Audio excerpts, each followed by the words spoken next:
हिंदू संस्कृतीत लग्नानंतर नवरा-नवरीने देवदर्शनाला जाण्याची परंपरा खूप पवित्र मानली जाते.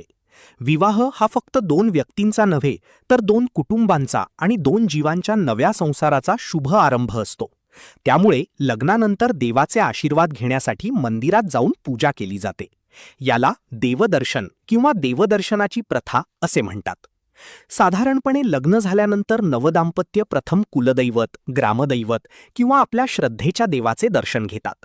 काही ठिकाणी प्रथम गणपती मंदिरात जाऊन विघ्नहर्त्याचे आशीर्वाद घेतले जातात, कारण नवीन आयुष्यात कोणतेही संकट येऊ नये अशी श्रद्धा असते.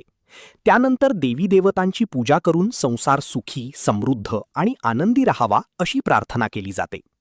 महाराष्ट्रात अनेक कुटुंबांमध्ये लग्नानंतर तुळजाभवानी, खंडोबा, विठ्ठल रुक्मिणी, महालक्ष्मी किंवा कुलस्वामी कुलस्वामिनीचे दर्शन घेण्याची परंपरा आहे. काही नवदाम्पत्य पंढरपूर, शिर्डी, तिरुपती किंवा त्र्यंबकेश्वर यांसारख्या प्रसिद्ध तीर्थक्षेत्रांनाही भेट देतात. हे देवदर्शन नव्या संसारासाठी शुभ मानले जाते.